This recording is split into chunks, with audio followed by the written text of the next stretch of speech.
Dewch ni wyddio. Diolch yn i ti unwaith eto, Dduw, yma fraint o gael dod ger dy fron ac yn cyflwyno'n hamser i ti, gofyn i ti bresennoli dy hun yma i dywallt ysbryd arnom, tyr dim plith i ni gofyn hyn ôl trwy enw a ceiddiant i'n harglwydd Iesu Grist. Amen. Yn hoedfa nesaf pnawn Sul am hanner awr wedi 3. Nawr fel i chi'n gwybod yn barod, i ni'n parhau i fethu cymryd casgliad ar y Sul. Os hoffech chi gyfrannu tuag at y gwaith, mae croeso i chi gysylltu â fi neu un o'r stiwardiad. Ac fel blaen rhybydd, ar ôl y weddi, y brif weddi, fe fyddwn ni yn aros ar ein heistedd i gyd gannu gweddi'r arglwydd fel o'n i'n arfer wneud.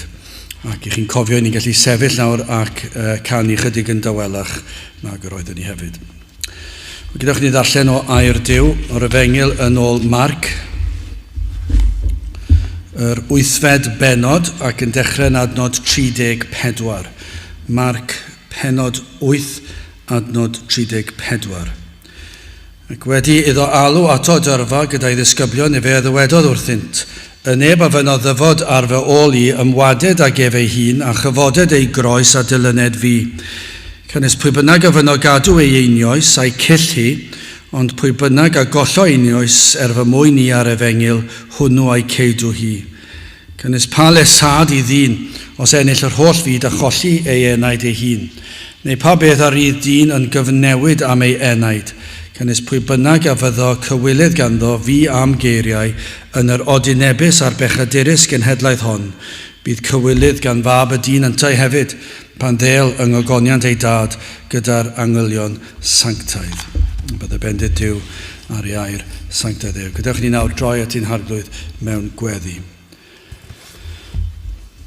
Diolch yn i ti o Dduw unwaith eto am y fraint o cael dod ger dy fron ac i ddod i alw ar denw ac yn dod yn gwybod bod yn agroeso bod gwrandawiad ein bod yn dod yn hyderus trwy heiddiannau dy fab, trwy ei berffeithrwydd, trwy ffaith ein bod wedi'n gorchuddio'n llwyr a'i glogin o gyfiawnder ac i ni yn diolch i ti am hyn, yn diolch i ti am yr Efengyl sanctaidd, am y newyddion da fod modd cael derbyn maddeiant pechodau ac bydd bynnag Fydd yr un drwg yn ein hatgoffa ni o bechodau'r gorffennol i ni'n gallu cyfeirio at yr hyn a wnaeth yr arglwydd Iesu Grist.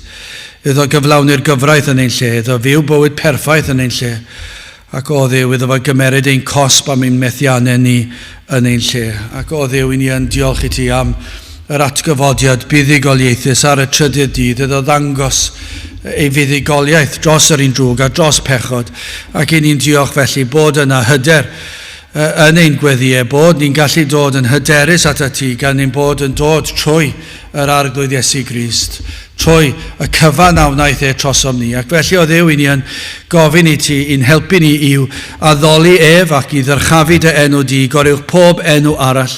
Helpa ni i dy geisio di gyda'n holl nerth. Helpa ni dy foliannu di yn ystod yr oedfa a thrwy gydol y dydd, ond hefyd yn ystod y dyddiau sydd yn dod, wrth i ni fynd a dod, wrth i ni fynd yn gwaith ac i'n cartrefi ni, wrth i ni fynd i wneud pethau hamddenol, pob peth o Dduw, helpa ni i dogoneddu di a fwynhau ym mhob dim. Madden ni mor aml, dydyn ni ddim yn dy ogoneddu di ac yn gofyn i ti fadden ni am hyn ac i'n helpu ni, i'n tywys ni ar hyd y llwybr cywir. Gad i ni weld o Dduw, dy law di arnom ni yn ein erthu ni, yn ein cysuro ni, yn ein harwain ni, yn ein cryfhau ni, i ni yn cyfaddef o Dduw, i ni'n sylweddoli mor anodd yw'r dyddiau yma, mor driennus ac mor dywyll yw'r dyddiau hyn, ac i ni'n galw arna ti'n nerthu ni i sefyll yn y dyddiau o siom yma, ac yn gweddio Dduw y byddi di yn dod, ac yn ein bendithio ni unwaith eto i dywys eneidiau at y ti dy hun, yn gofyn y bydd ysbryd di ar waith yn arwain eneidiau at y ti. I ni'n galw o Dduw y byddi di yn dod ac yn weld mewn ffordd rwy ti yn abal i'w wneud. Wedi wneud yn ein gwlad ni, ond hyd yn oed yn fwy. I ni'n diolch am bob atgof o'r hyn y rwy ti wedi i'w wneud, ond o Dduw mor bell i ni, bellach, ac yn gofyn i ti nawr ddod lawr ein plith. Tywallt dy ysbryd arnom. Yn dy drigaredd o Dduw, gad i ni brofi cyffyrddiad o'r nef, gad i ni hyd yn oed mewn oedfa fel hon i fedru profi dy agosatrwydd, i fedru profi'r symudiad o'r nef o Dduw. I ni'n gweddio felly am y fath brofiadau, am y fath agosatrwydd, ac mae ti yn unig fydd yn cael y mawl a'r clod. Diogela ni felly, ni'n ymwybodol os wyt ti am ddod mewn fath ffordd, y bydd yr un drwg wrthi yn ffyrnig, ac felly ni'n gofyn i ti'n cadw ni rhag yr un drwg hefyd. Bendithio ni nawr, arwain ni yn ein haddoliad, i ni'n gofyn hyn o trwy enw ac eiddiant ein harglwydd Iesu Grist. Amen. Fe gadewch i ni ganu am ei rif 201, Iesu ei hunan yw fy mywyd, Iesu'n marw ar y groes. 201, gewn ni sefyll i'w chanu.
Wel, ymddeiriadau anghofus i bod ni wedi dweud bod ni'n mynd i ganu gweddi'r arglwydd, felly tro nesaf gobeithio gewn ni ganu gweddi'r arglwydd ar ddiwedd y weddi. Wel, mae'r testun dod o'r Efengyl nôl Marc, yr 8fed bennod, adnod 38, Marc 8:38. Cynnes pwy bynnag a fyddo cywilydd ganddo fi am geiriau yn yr odynebus a'r bechadurus genhedlaeth hon, bydd cywilydd gan fab y dyn yntau hefyd, pan ddel yng ngogoniant ei dad gyda'r angylion sanctaidd. Nawr, yn yr adnodau blaenorol, i ni'n darllen am wirthiau yr Iesu. Ac yno'n cael enghreifftiau honno'n gwneud yr hyn sydd yn amhosib. Dyw e ddim yn bosib gwneud y wirth yma oni bai bod na rhywbeth arbennig iawn, goruwch naturiol. Ac yr oedd yr Iesu yn dduw ac felly yn gallu gwneud y pethau hyn. Yn awyddus i helpu eraill yn ei drigaredd, yr oedd yn gwneud yr hyn oedd yn syfrdanol, ac roedd na bwrpas yn dod. A dychmygwch o fod wedi bod yn ei gwmni. Yn agos i'r Iesu, dychmygwch be fydda fel i fod yn agos i'r Iesu pan yr oedd yn dweud y gair neu cyffwrdd y lygad neu beth bynnag oedd e. Dychmygwch sut brofiad bydda fe.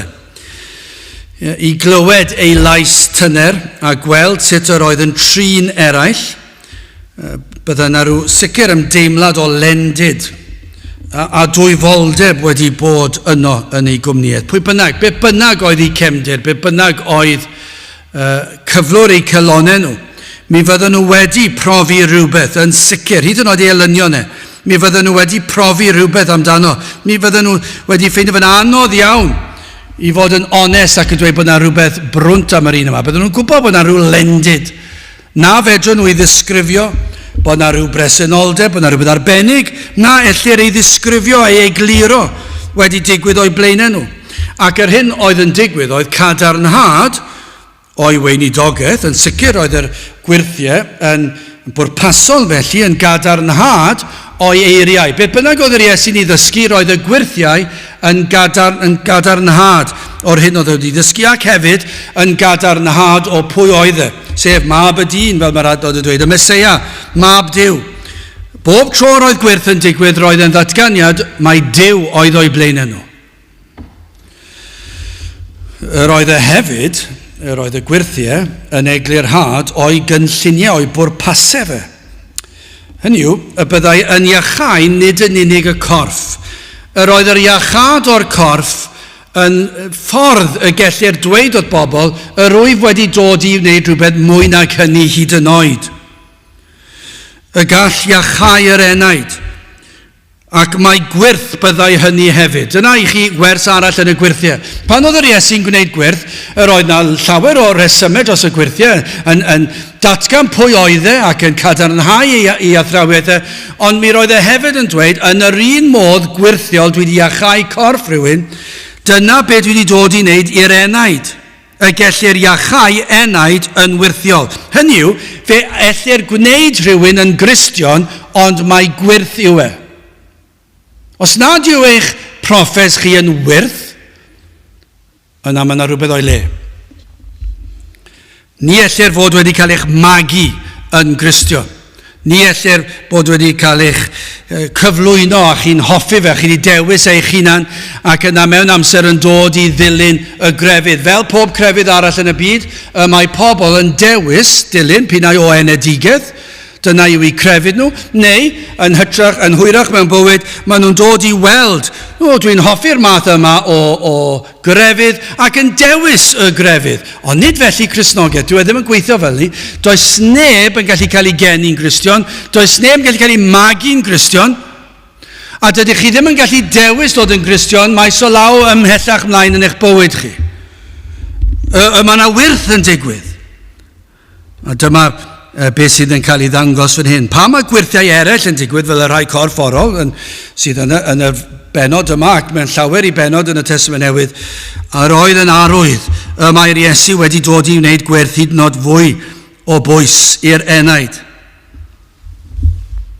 Y byddai yn gallu delio ac eneidiau dall, eneidiau gwahanglwyfus, eneidiau byddar, a dyma oedd y materion pwysicaf oll. Ac felly, yn arwain I fyny at y darnau yma dwi'n newydd ddarllen. Fe ddylsai'r gwirthiau yma o iachad a'r neges bod yna iachad yr enaid i'w ddod, fe ddylsai hyn ei cymell i'w ddilyn beth bynnag y gost. Dyna oedd ei pwrpas dyna pa mae fan hyn. Mae yna wastad trefn a pwrpas i'r trefn yn yr ysgrythyr. Dwi ddim fyna rywsut. Does neb wedi penderfynu, wel mae'r adnod yma'n gwneud fwy o synwyr barddonol I wasod yn 8fed yn ytrach na'n 6ched adnod. Na, mae yna bwrpas i'r trefn, mae yna bwrpas i'r dilyniant, ac fan hyn I ni'n gweld yr oedd yna gymhelliad I ddilyn yr Iesu beth bynnag y gost. Roedd yn pwysleisio mae mater o fywyd a marwolaeth yw A dyna pa mae'n galw'r 12 a'r dorf. Yr oedd angen I bob un ohonyn nhw glywed y geiriau nesaf. Mor bwysig oedd hyn. Mae'n galw'r disgyblion ynghyd a mae'n galw'r dorf oedd o amgylch ynghyd. Mae'n dweud pawb. Mae hwn yn bwysig. Mae angen I chi ddeall hwn. Mae angen I chi glywed y geiriau yma. Ond dyna ein dymuniad ni bob tro yw fod gymaint a phosib yn gallu clywed gair Duw. I ni'n freintiedig yn dydyn ni I gallu cael y we. Yn golygu felly mae yna fwy na'r hyn sydd yma yn gallu clywed y neges yma sydd gan Grist i'w ddweud. Mae mor bwysig. Mae'n holl bwysig. Mae mor bwysig am marwolaeth y bywyd. Wel yn gyntaf, hoffwn ni edrych ar Ffolineb bydolrwydd, yna Ffolineb balchder ac yna'n fer I orffen rhybydd barn. Yn gyntaf, Ffolineb bydolrwydd am rybuddion sydd yn yr adnodau yma, am ddatganiad pendant eto. Dyma beth sydd I gael trwy gydol ysgrythyr yw datganiadau pendant. Does dim byd cymylog yn yr ysgrythyr. Does dim mater o rhywbeth ansicr pan I chi'n dod i'r efengil nag oes. O'r hyn yw Cristion. Does dim man I ni gwestiynu bod ni'n llwyddo gwneud yn man cymylog iawn ac yn neud yn gymleth iawn, ond os chi'n mynd nôl at air Duw, does dim byd cymleth amdano fe, does dim byd anodd, mae gwirth yn digwydd. Mae yna rhywbeth arbennig a fan hyn mae'n galw y dorf ar 12 I glywed yr hyn oedd gan o ddweud. A fe geilw I weld tu hwnt I broffes. Mae'n dweud mae'n llawer tyfnach na phroffes. Dyw dweud y geiriau ddim yn ddigonol. Mae'n galw nhw I weld yr hyn oedd ei blaenoriaethau mewn bywyd. Ond dyna beth sy'n bwysig. I alw pobl, wel gadewch ni I cael sgwrs fan hyn, gadewch ni egluro fe fan hyn I chi. A chi sydd yn gwrando, I ni ofyn y cwestiwn yma, ble I ydyn ni'n sefyll? Ble I ni'n sefyll ger bron Duw? Petai yr arglwydd Iesu yn dod, a mae'r adnod mae'n crybwyll, yn dod yn ôl yn fuddugoliaethus, yn ogoneddus, I ail ddyfodiad, petai yn dod nawr, ble fydden ni'n sefyll? A bydden ni'n dweud, dwi wedi gwneud proffes. Wel, mae'n ddigon da, ond ydyn ni'n yn llwyr fodlon ein bod ni'n barod ar gyfer dyfodiad yr Iesu, yr ail ddyfodiad, neu yn barod iddo fe'n galw ni o fyd amser I fyd o dragwyddoldeb heddiw. Petai hynny'n digwydd, a ydyn ni'n barod? Dyna'r cwestiwn. Dydyn ni ddim yn gofyn pwy ydych chi, dydyn ni ddim yn gofyn pwy oedd eich teulu chi, beth yw eich cefndir chi, dydyn ni ddim yn gofyn pa mor gryfyddol neu diffyg crefydd oedd yn eich bywyd. Ni'n gofyn I chi dim sut fath o broffes ydych chi. Dydyn ni ddim yn gofyn ydych chi wedi gweddio'r weddi yma, dydych chi wedi arwyddo'r ddogfen hon. Dydyn ni ddim yn gofyn dim byd o'r fath. Beth ni'n gofyn mae angen I edrych tu hwnt I hyn I weld yr hyn oedd yn wir amdanyn nhw. Beth oedd I blaenoriaethau nhw? A'r pwy oedden nhw'n pwyso? Pwy oedd popeth iddynt? Pwy yw'r hosyn? Saron, pwy yw popeth? Pwy sydd fwy gwerthfawr na tresorau'r India I gyd I chi? Dyna'r cwestiwn. A ydy'r pethau yma'n flaenllaw yn eich bywydau? Ac fydd yn gosod eglur y disgwyl yma I ymwadu ar hunan. Dyma be mae'r Iesu'n dweud, mae rhywbeth pwysig yn y fe ddweud wrth bawb y disgyblion a'r dorf. A mae'n dweud, gadewch I ni ddod, a dwi am I chi weld, ydych chi wedi deall. Adnod 34. Ac wedi iddo alw ato o dyrfa gyda'i ddisgyblion. Fe ddywedodd wrthynt, y neb a fyno ddyfod ar fy ôl I, ymwaded ag ef ei hun a chyfoded ei groes a dilyned fi. Nawr, petawn ni'n feirniaid modern ar y Beibl heddi, mi fydd y pobl yn dweud, wel, mae rhaid ni cael gwared o'r hwnna'n sydd bin. Neu bydden nhw'n dweud beth oedd yr Iesu wneud yn amlwg. Yn amlwg doedd yr Iesu ddim wedi dod i nabod i gynulleidfa to. Yn amlwg doedd e ddim wedi deall beth oedd eisiau wneud. Falle bydde wedi bod yn ddoethach. Dyna sut bydd y pobl heddi'n dweud. Dwi wedi bod mewn darlithoedd yn y coleg lle mae pobl yn cwestiynu beth oedd yr Iesu yn ei wneud, beth oedd yn ei ddweud, beth oedd y cymhelliad, pam dweud e, neu wedyn dweud, nath e ddim dweud e o gwbl. Pob math o ddamcaniaethau gwarthus ar air Duw. Ond dyma beth wedodd e. Fe nath e fe'n glir. Y neb a fynodd ddyfod ar fôl fi. Os ych chi'n honni fod yn Gristion, newch yn siŵr. Ble chi'n sefyll, os ych chi am fy nilyn ni, ymwaded ag ef ei hun. Ac efe ath ymhellach, rhaid gom bod nhw ddim wedi deall hwnna. A chyfoded ei groes. Y darlun yw fel un a gondemnir a orfodir i gario ei groes at y fan o'r croeshoeliad. Dyna'r darlun, codi'r groes. Ond yn wahanol, y gwahaniaeth fan hyn yw i'r Cristion ddewis codi ei groes. O ddiolch yw waredwr. Dyna'r gwahaniaeth. Y mae'r Cristion am godi ei groes. Mae am ymwadu ar hunan. Mae am sefyll drost ei waredwyd. Y parodrwydd i ddioddef, y dirmig, y gwawd, yr erledigaeth dros Grist. Ond ydyw e heddi, beth ni'n cael yw bod pobl yn dweud, dydyn ni ddim eisiau gwneud safiad mor glir, achos i ni ddim eisiau tramgwyddo pobl, ni ddim eisiau gwneud nhw deimlo nad oes croesoedd yn yr oedfa, dydyn ni ddim eisiau ei gyrru nhw i ffwrdd, ac felly, ond ni'n gwybod beth yw hwnna go iawn, i ni eisiau byw fel nhw. Dyna beth yw e. Dim concern dros yr enaid, falle bod yna fymryn ohono fe yna rhywle, ond ni'n gwybod dydyn nhw ddim eisiau ymwadu ar hunan, ac felly dydyn nhw ddim eisiau mynd lawr y trywydd yma. Y parodrwydd i ddioddef, pobl yn chwerthin am ein pennau ni, i wawdio ac i'n herlyd ni, ac hyd yn oed mewn rhai gwledydd i ni weld a falle byddwn ni'n dod yn agos at hyn, yr erledigaeth ar y corff. Mae falle mae'n digon hawdd i ni ddweud hyn fan hyn nawr, ond rhai gwledydd yn cael eu curo, ond dyma beth mae'n dweud, yw o ran y dewis fan hyn. A mae rhaid bod y parodrwydd i ddioddef dros Grist, dyna beth mae'n dweud. A mae'n dangos y Ffolineb o ddewis pleserau'r byd cyn Crist, cyn yr Efengil. Y Ffolineb o osod materion tymhorol y byd yma o flaen Iesu Grist. Ond nid oes na gymaint yn y byd, y mwyafrif o bobl yn y byd, sydd yn byw i bleser ac i chwant ac i bechod. Ond nid yw'n wir o bob un a aned. Mae pob un sydd wedi ei eni yn byw i bleser, i chwant ac i bechod, i'r hunan. Nawr wrth gwrs, fe fydd y pleser yn amrywio o berson i berson, fe fydd y chwant yn amrywio o berson i berson, a fydd y pechodau yn amrywio o berson i berson, ond beth i ni'n gwybod yw fe fydden nhw'n byw i bleser, i chwant ac i bechod. Sym cwestiwn am hynny, i ni'n gwybod hynny, mae'n feiblaidd, mae'n athrawieithol, ac mae'n hanesyddol wir hefyd, ac i ni weld e heddi. A does dim un ffordd allech chi ddadle fydd yn wahanol fori. Fod y byd yn gosod ei rheolau, ei moesau ei hunan, os oes na foesau, yna moesau ei hunan sydd yn cael ei gosod. Yr rhai mae'r unigolyn yn dewis.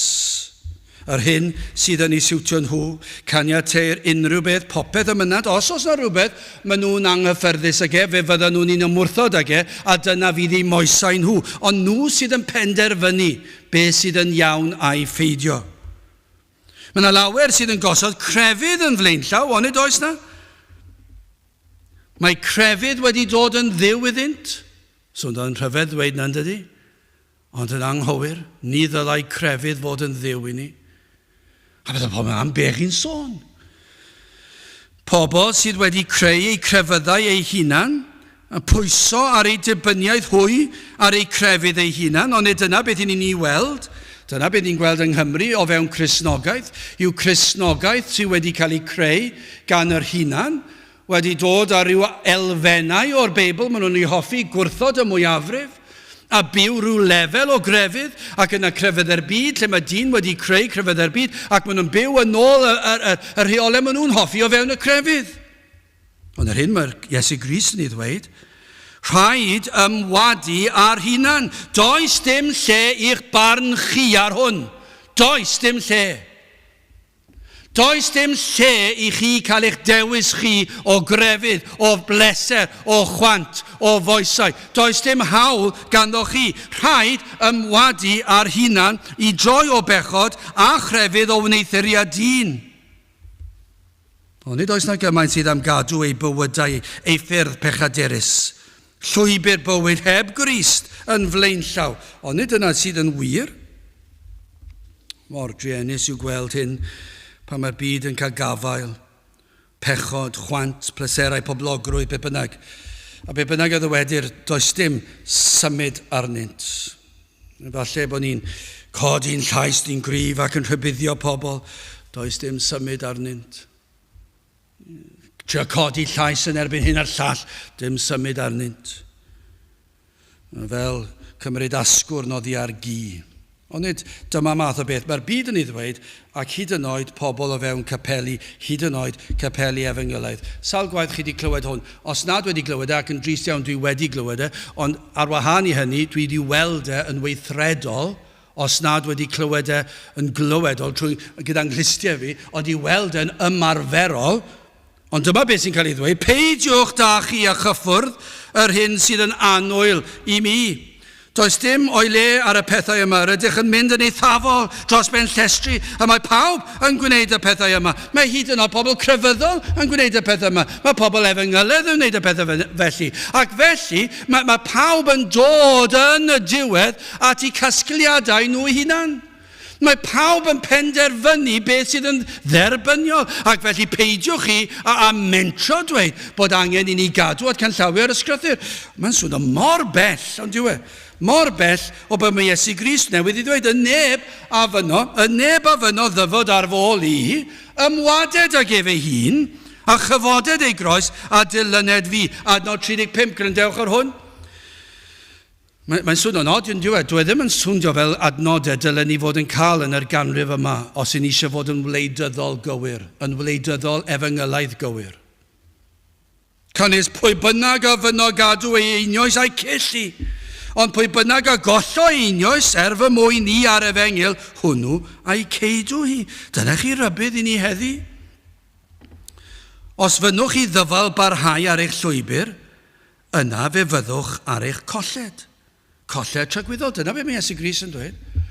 Os ych chi'n mynnu parhau mewn pechod, mewn bydolrwydd, anfoesoldeb, balchder, beth bynnag yw torri'r sabat, lle ni'n mynd ymlaen, beth bynnag yw'r pechod, os ych chi'n mynnu dilyn eich crefydd eich hun, eich efengyl eich hun hyd yn oed, os ych chi'n mynnu bod chi'n dweud, mae hwn yn siwtio fi'n well, mae'n lot yn well, os ych chi'n un o'r rhai yn dweud ar ôl y cyfnod clo, mae'n beth da peidio gorfod dod i'r oedfa nosil, a gallu ni aros gartre a gwylio ar y sgrin.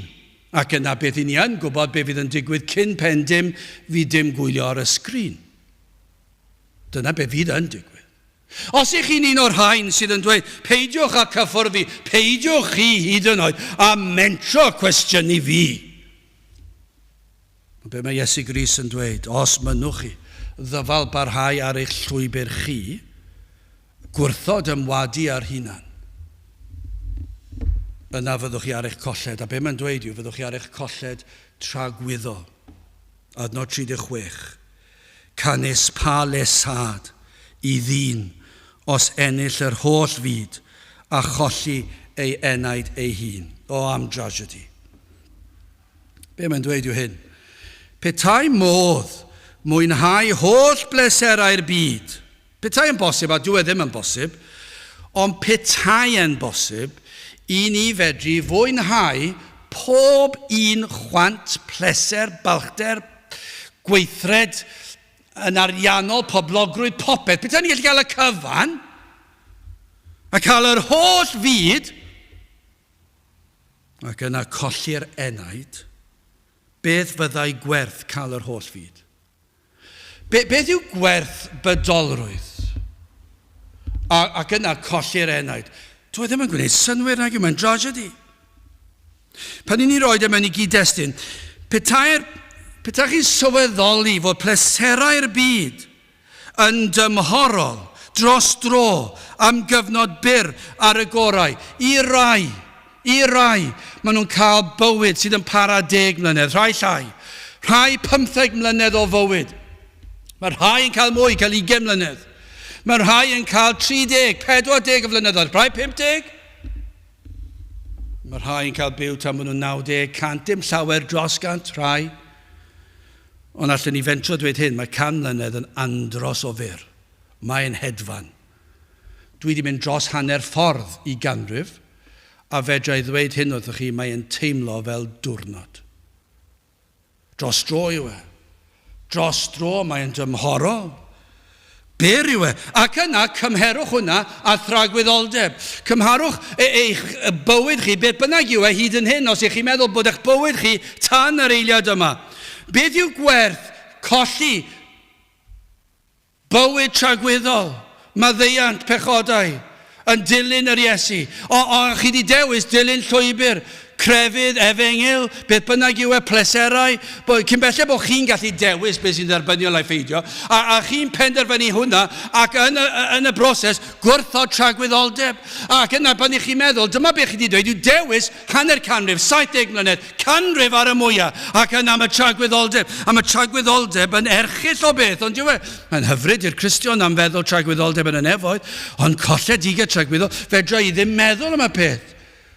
Dwi yn euog o hyn, pan dwi yn meddwl, yn aml dwi'n stopio meddwl, dwi ddim yn gallu ymdopi ar beth.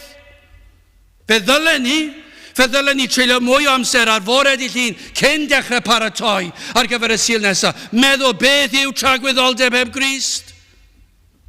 A pe tawn ni'n deall mwy o beth yw tragwyddoldeb heb Grist. Mae cosb am tragwyddoldeb digofaint yr holl alluog yn cael ei dywall arnoch chi am eich pechod, a bod dioddef hynny am flwyddyn, 10 mlynedd, 100, 1,000 o flynyddoedd, 1,000,000 o flynyddoedd, ac yna megis dechrau yw e. Mae'n erchill, a dwi'n stopio meddwl am y peth. Fedra i ddim goddef y peth, mae'n ofnadw. Ond pe tawn ni, efallai byddwn ni'n fwy parod i fynd lan at pobl dweud, ble roeddech chi? Efallai byddwn ni'n mynd lan at y nwyliad, ble roeddech chi? Mi roedd na oedfa bregethu yma, ac i chi di dewis gwrthod gwrando ar y ffordd i'r nefoedd. I chi di dewis llwybr eich hunan. O, dewch i wrando. O na, dyw'r baich ddim mor drom nag yw. Ond nid dyna'r problem. Petai mwy o faich gen i, falle byddwn ar draws newidiad llwyd, efallai byddwn ni'n gweddio fwy aml yn ystod yr wythnos, o Dduw, byd tri garo gwrthym, tyrd lawr yn erth yr ysbryd glân. Mae'r peth yn ddifrifol, mae yna ddinas llawn yma sydd heb Grist, ac maen nhw'n dewis eu llwybr eu hunan, maen nhw wedi dewis Ffolineb bydolrwydd. Mae yna eglwysi sydd yn chwarae â bydolrwydd, ac yn chwarae gyda'r efengyl, ac yn dweud wrth bobl, sdim angen ymwadu ar hunan, sdim angen cadw i ffwrdd o bechod i'r byd. Dyna beth mae'r eglwysi modern yn ei ddweud. Ac os yn mentro dod ag enw Crist ar groes, ddim yn egluro beth yw cario'r groes, tan fydd yn rhy hwyr.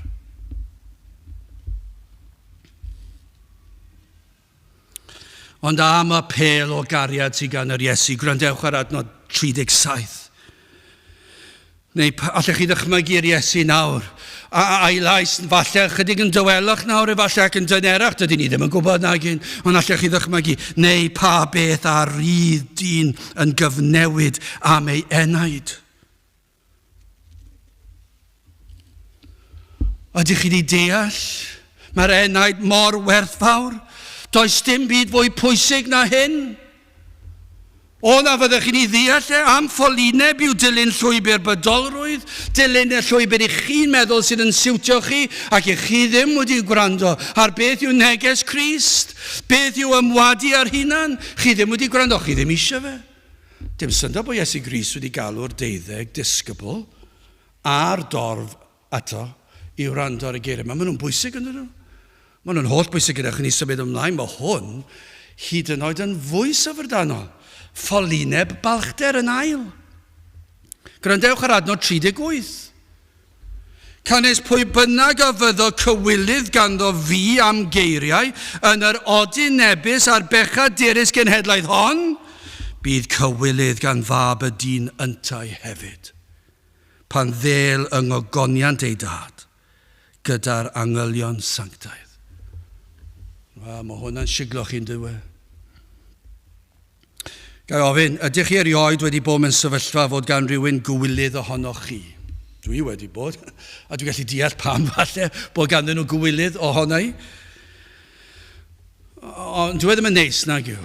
Dwi ddim yn beth braf, ac i ddweud y gwir, dwi ddim yn adlewyrchiad neis o'r pobl sydd â chywilydd ohonoch chi. Achos yr hyn sydd oedd rhaidd cywilydd yw ei bod yn meddwl ei bod nhw'n well na chi. Ond nid dyna sydd yn wir siwr o fod. Teimlant nad ydych chi'n ddigon da ar gyfer eu cwmni nhw fyna. Yn ddigon poblogaidd falle yn yr ysgol chi'n cofio adeg, falle oedd criw o bobl oedd yn boblogaidd iawn, ac yna chi'n dod lan a chi'n gwybod dyn nhw ddim eisiau rhywun fel chi gyda nhw. Falle bod chi ddim mor glyfar â nhw. Ddim mor galluog â nhw. Falle bod chi ddim mor gryf â nhw. Falle chi ddim yn rhedeg mor gyflym â nhw. Falle ddim mor bert â nhw. Neu beth bynnag yw e. Mae yna gymaint o gategoria yn does, bod pobl a chywilydd ohonoch chi ddim eisiau chi yna. Balchder, ond nid yna sydd yn wir, balchder sydd oedd wraidd y cywilydd. Dyna beth yw'r broblem, maen nhw'n meddwl bod nhw'n gymaint gwell na chi. A felly, dyn nhw ddim yn gyffyrddus bod chi na. Fan hyn, yn yr adnod yma, balchder, sydd oedd wraidd y cywilydd y sonia Iesu Grist amdano. Fe ddywedodd Iesu Grist am rai oedd â chywilydd ohono fe. Mae'n ofnadw yn diwe. Bod na rai â chywilydd o Iesu Grist. Mab Dyw, mab y dyn, y Meseia, ei bod mor falch y credant ei bod hwy yn iawn, a Iesu Grist yn anghywir. Dyna sydd oedd raidd y peth. Doedden nhw ddim am ddim byd i wneud â Iesu Grist. Roedd gan y Phariseiaid a'r ysgrifenyddion gywilydd o'r Iesu. Cywilydd o'i berson yn sicr. Roedd ganddyn nhw gywilydd o berson Iesu Grist.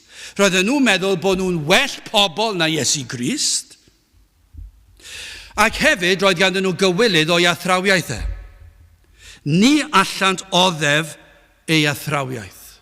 Ac yn sicr pan oedd yn dweud bod rhaid chi gario'r groes ac ymwadu ar hunan, nid oeddent yn gallu goddef cael ei dyrmygu. Nid oeddent yn gweld yr angen i ymwadu ar hunan. Ni allan gweld yr heidrwydd i ddioddef a chael ei gwawdio. Colli allan efallai, chi'n gallu gweld hwnna heddi yn dydych. Pa mae'r geiniog yn syrthio? Pa mae rhywun wedi deall, falle fedra i ddim cario ymlaen ar y llwybr. I ddweud y gwir i chi, os oes rhywun wedi profi gras Duw yn ei enaid, mae ddeiant pechodau wedi cael golwg o'i bechod a cael golwg o'i falchder a bydolrwydd. Byddech chi'n disgwyl gweld bod yr awydd i ymwadu ar hunan a throi edi farhau. Ond ambell llai pan mae'r rhai ar y cyrion, ac pan mae'r ymwybyddiaeth yn dod, beth? Disgwyl, colli allan? A'r swydd efallai, achos bod swydd yn golygu gweithio ar y sil. Mae'n anhygoel ond diwe. Faint o swyddi nawr i ni'n llwyddo dweud bod rhain yn fater o rhaid. Rhaid gweithio ar y sil. Mae'n fater o fywyd y marwolaeth.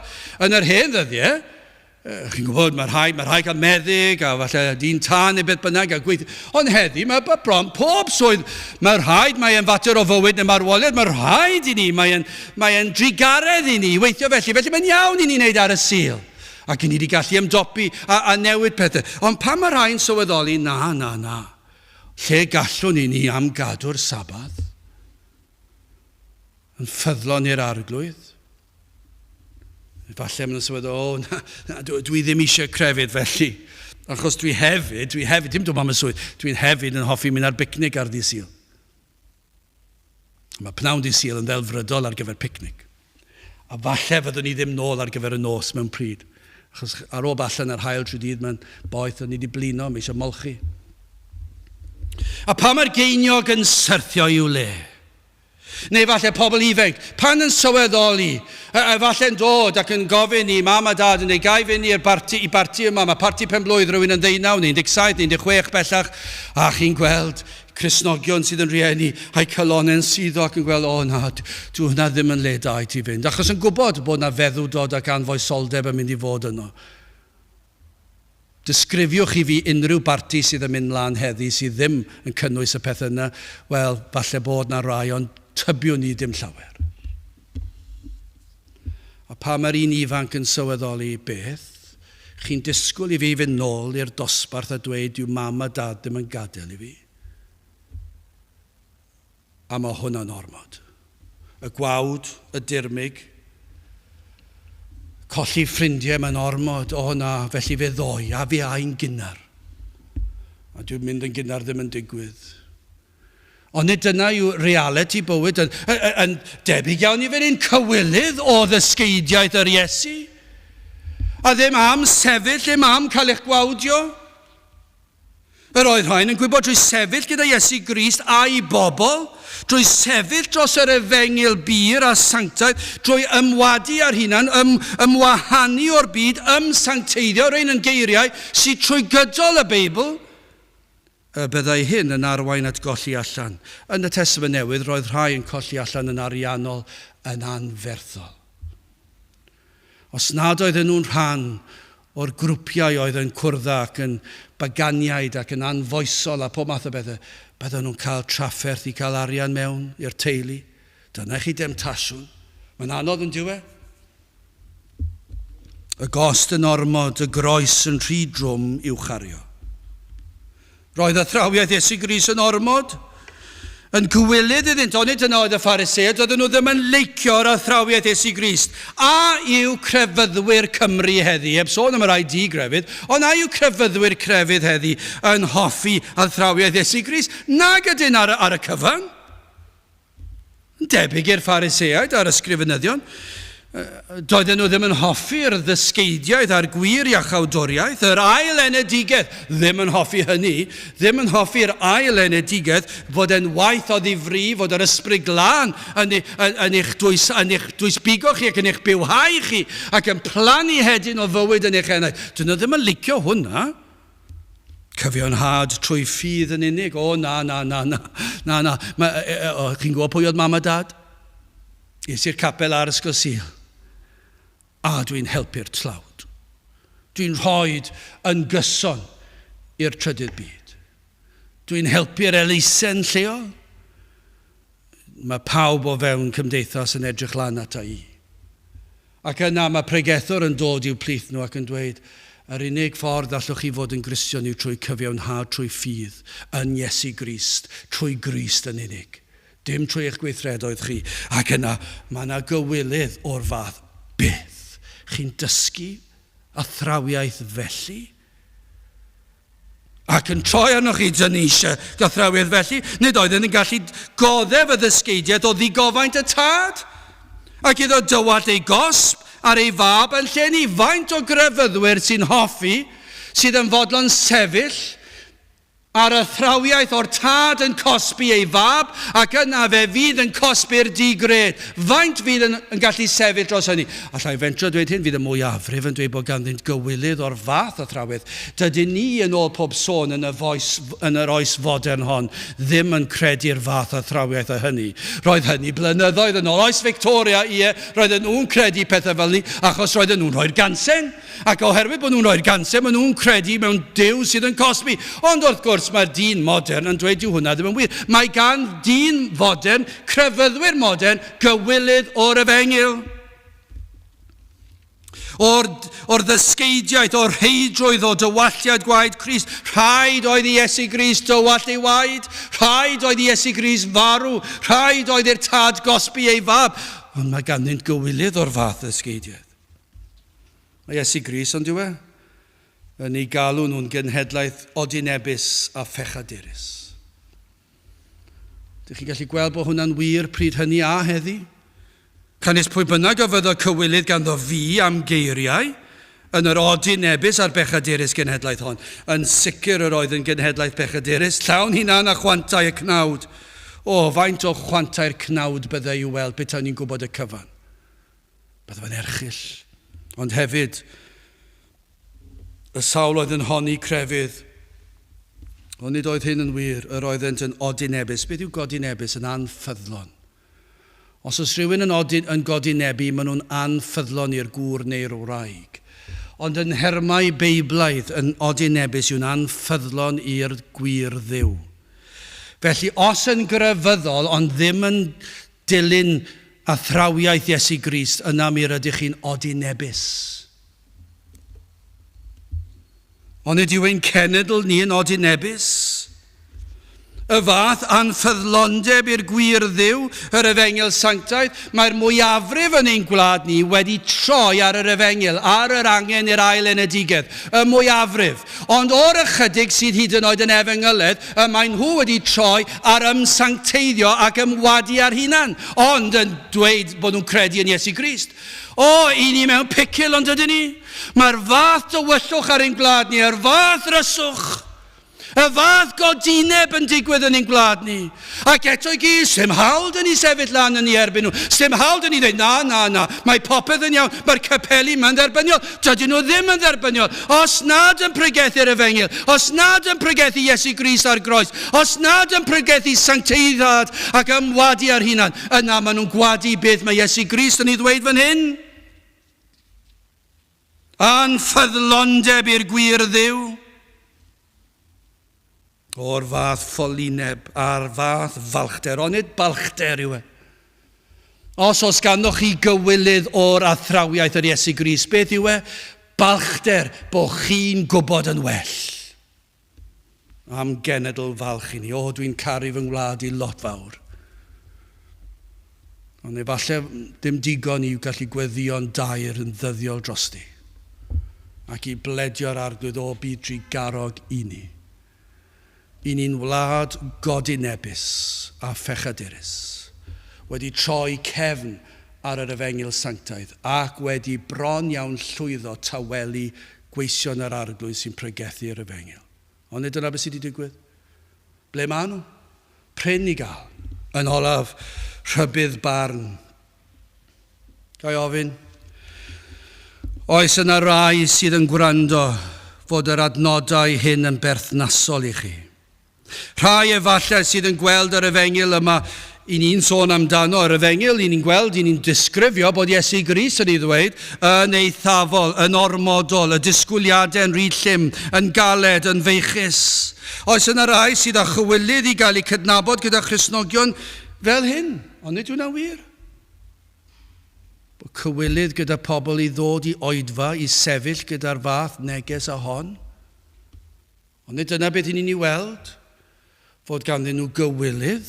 Beth yw cywilydd? Balchder. I ni'n well, i ni'n gwybod yn well yna chi'n anghywir. Ond nid dyna sydd yn digwydd. Cywilydd o'r Efengil Iesu Grist.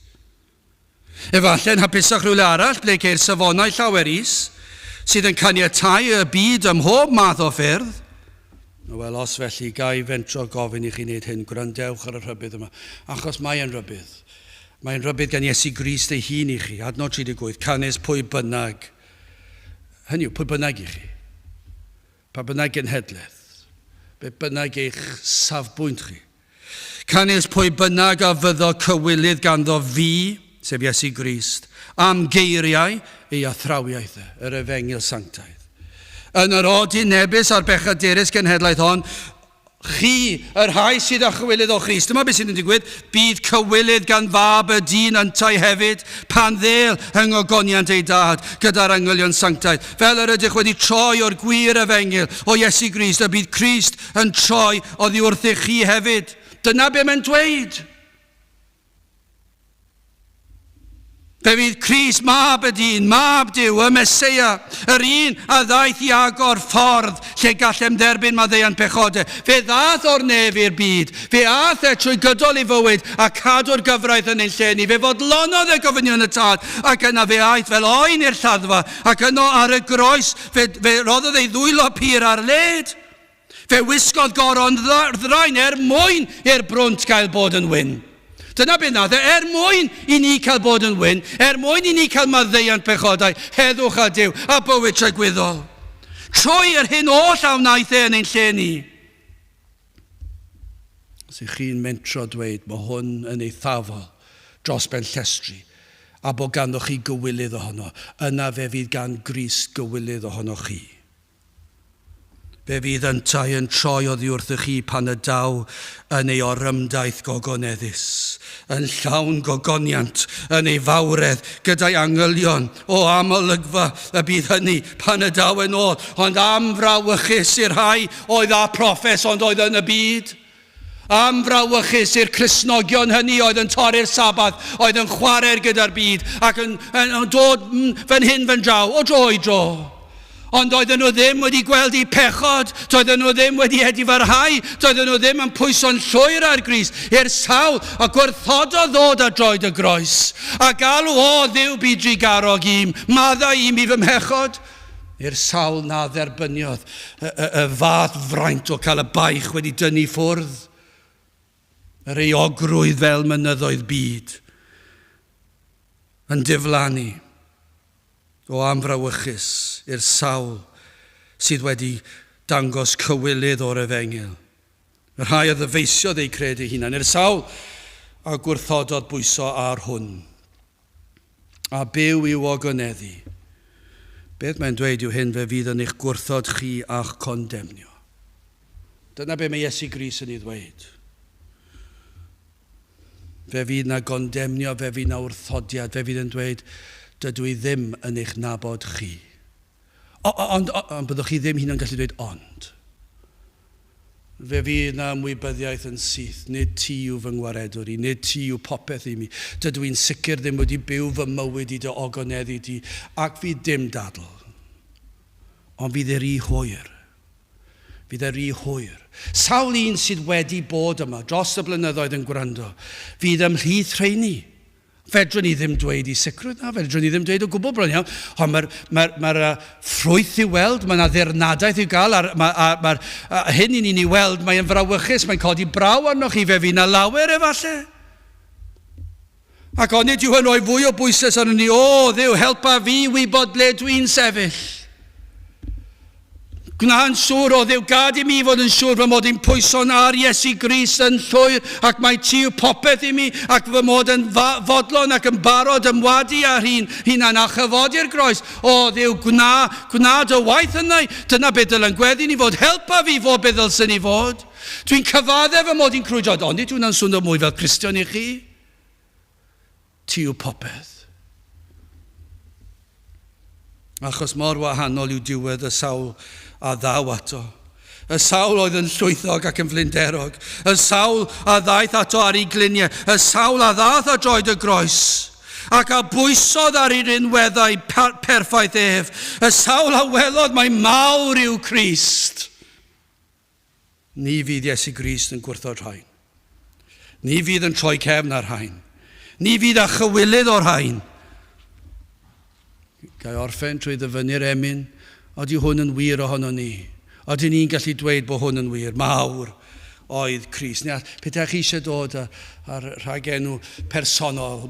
Mawr oedd fy Nghrist. Oeddi ni'n gallu dweud na mawr oedd Crist yn rhagwyddoldeb. Mawr yn gwisgo natur dyn, mawr yn marw ar galfaria, mawr yn meiddi angau hun. Hynod fawr yw yn awr brenin ef a de ar lawr, mawr oedd Iesu yn yr arfaeth, mawr yn y cyfamod hedd, mawr yn methlem a chalfaria, mawr yn dod i lan o'r bedd, mawr iawn fydd ef rhyw ddydd pan ddatguddir pethau cudd. Mawr yw Iesu yn ei berson. Mawr fel Duw a mawr fel dyn, mawr ei degwch a'i hawddgarwch, gwyn a gwridog teg ei lun, mawr yw ef yn y nef, ar ei orsedd gadarn gref. O, mae e'n fawr yn diwedd, mae e'n bopeth i'r Cristion, ac yna pan y daw yn ôl. Pan ddel yng goniant ei dad gyda'r angylion sanctaidd, fe fydd yn fawr, ond fe fydd na groeso iddo gan y saint, gan yr rhai sydd wedi gweld ei pechod ac sydd wedi pwyso'r Grist ac wedi gweld yr awydd i ymwadu ar hun a godi'r groes. Ond i'r sawl sydd yn gwrthod, o fe fydd Iesu Grist yn fawr, ond fydd yr i hwyr. Fe welwch chi pa mor fawr yw e. Ond o fydd yr i hwyr, o fyddwn ni'n cael y nerth i ofyn i'r arglwydd, dangos i mi. Ble rydw i'n sefyll, canis pwy bynnag A fydda cywilydd ganddo fi am geiriau yn yr odynebus a'r bechadurus genhedlaeth hon, bydd cywilydd gan fab y dynantau hefyd, pan ddel yng ngogoniant ei dad, gyda'r angylion sanctaidd. Gadewch i ni weddio. O Dduw, i ni yn diolch i ti am dy air, am dy athrawiaeth, am yr ysgrythyr, am yr arglwydd Iesu Grist, am ei rybuddion, am ei dynerwch yn rhybuddio ni ac yn gofyn o Dduw, helpa ni i fod y sawl sydd yn caru'r arglwydd Iesu Grist, y mae yn bopeth i ni. Gad i hyn fod yn wir yn ein proffes, yn ein bywydau, yn ein meddyliau, yn ein breuddwydion, yn ein dymuniadau. Mae ein dymuniad fydd i dy ogoneddu di a fwynhau am byth. Te'r gweithiau ni'n plith, i ni'n gofyn hyn ôl trwy enw a ceiddiant ein arglwydd Iesu Grist. Amen. Wel, gadewch ni orffen ein gwasanaeth drwy sefyll i ganu Emynydd 594 dros bechadur biosfarw, dros bechadur ar y pren. Gadewch ni sefyll i ganu 594.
A nawr bydd wedi ras ein harglwydd Iesu Grist a chariad Duw a chymdeithas yr ysbryd glân fod gyda chwi o hyd byth. Amen.